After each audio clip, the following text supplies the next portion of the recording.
전거래일 뉴욕 증시를 먼저 한번 살펴보도록 할게요. 전거래일 뉴욕 증시는 보시다시피 다우지수 플러스 0.53, 나스닥 0.21%, S&P 500 플러스 0.59%로 3대 지수 모두 상승세가 나와준 모습입니다. 3대 지수 모두 상승세가 나와준 원인을 한번 살펴보자면 가장 큰 이유로는 첫 번째가 PC가 좀 많이 긍정적으로 나왔습니다. 그쵸? 1년 만에 최소폭 상승세가 나와주면서 PC가 확실히 좀 긍정적인 모습, 이런 모습이 나왔다는 것 자체가 일단 1년 만에 좀 거의 최소폭이다. 자, 생각을 해보십시오.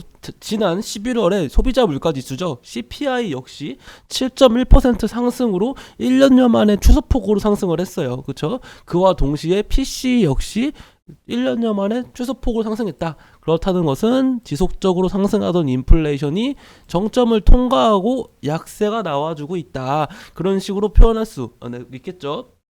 하지만 하나 걱정이 되는 것은 5.5%가 확실히 낮은 건 맞아요. 1년여 만에 최소폭 지금 엄청 많이 내려오고 있다는 거잖아요. 그렇죠? 하지만 연준이 추구하는 인플레이션 수치는 2%대다. 아직까지도 그 5.5%랑 2%는 갭이 크죠. 그렇다는 것은 제가 항상 말씀드리잖아요. 우리가 이런 PC나 CP나 뭐 GDP 성장률 이런 거 볼 때마다 제가 항상 강조드리는 건 뭡니까? 잠깐만요. 하나만 더 외쳐놓고 라이브 방송 이 말을 안 써서 네. 그래서 일단 계속 말씀드리면은 가장 중요한 게 뭡니까? 기억하시나요? 제가 이 두 가지 봐야 될 게 있다고 항상 강조를 드렸거든요. 자, 하나씩 말씀드리면은 메모장을 한번 껴서 말씀드릴게요.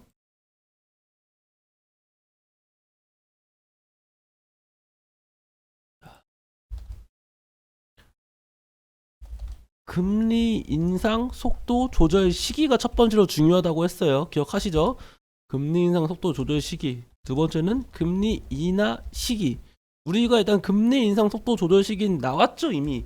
피스텝을 단행했으니까요. 이거 자체가 금리 인상 속도를 조절했습니다. 그쵸? 4번 연속 자이언트 스텝을 했다가 갑자기 이제 비스텝을 단행했습니다. 그거 자체가 금리 인상 속도 조절 시기가 첫 번째로 중요했고, 그 다음으로는 금리 인상 속도 조절뿐만 아니라 금리 인하.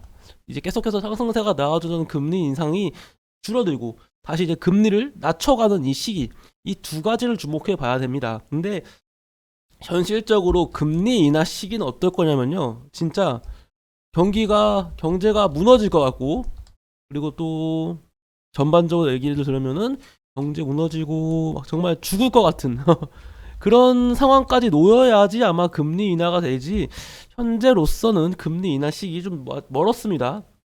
지속적으로 연준도 말하는 게 그 내용이잖아요. 뭐라 말하고 있나요, 연준이? 내년에 금리 인하 없을 것이다. 그쵸? 원래 지금 당초 예상, 시장에서 예상은 이제 내년 하반기부터는 이제 금리 인하가 좀 되겠지 생각했는데 그게 없다잖아요. 그쵸? 그런 거 생각해 본다면은 현재로서는 그 금리 인하 시기가 언제가 될지 모르겠으나 좀 주목은 해볼 필요가 있습니다. 아무튼 이와 같은 이슈 속에 증시가 좀 긍정적으로 나왔고, 유가가 좀 오르고 있습니다. 그쵸? 유가가 지속적으로 강세가 나와주고 있는데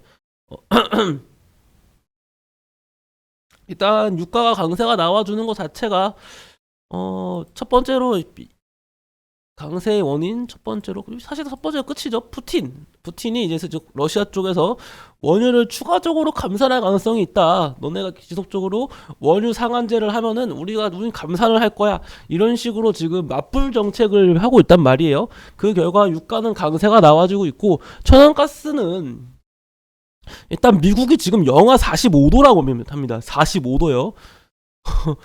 영하 45도로 인해서 천연가스가 약 강세가 나와줄 수 있는데, 그래도 연말 연초는 그쵸?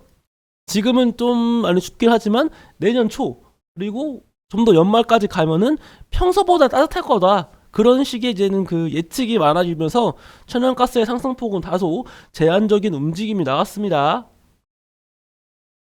자, 그리고 이런 거, 뭐 성탄절에 또 종전을 언급했다, 푸틴이. 하지만 우크라이나가 협상을 거부했다는 얘기가 있는데, 솔직히 이런 얘기를 곧대로 믿기는 좀 어렵긴 해요. 기억하세요. 그쵸? 북한이 자주 하는 게 있어요. 화전장면 전술 혹시 기억하십니까? 겉으로는 막 화해를 하면서 뭐 살갑게 대하지만 뒤에서는 아니다. 그런 것처럼 화전장면 전술의 가능성이 큽니다. 러시아가 지속적으로 뭐 우크라이나와 대화하겠다 이러다가 대화를 실질적으로 한 적이 거의 없어요. 이런 거에 속아 넘어가시면 안 됩니다. 우리는 언제나 의심을 해야 된다. 그거 기억하셨으면 좋겠습니다. 제가 자주 강조드렸어요. 이런 이슈 때문에 뭐 재건주 사야 되는 거 아니야? 그런 거 아닙니다, 여러분.